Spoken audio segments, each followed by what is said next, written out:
How to apply. Find your course and apply online. Once we have received your application, you will receive an email with a Stage 2 form to complete and send back to us. Once we have received your Stage 2 form, your application will be passed to the curriculum teams. You must complete the Stage 2 form or we won't be able to process your application. We will remind you to complete Stage 2 by emailing and texting you. Need some help? Don't worry.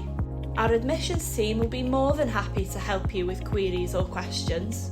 If your application is successful, you will receive an offer via email.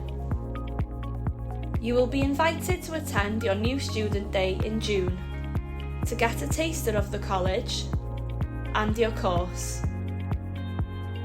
In August, we will send you a very important email asking you to confirm your place. Start date info. You will receive an email with your start date and other useful information.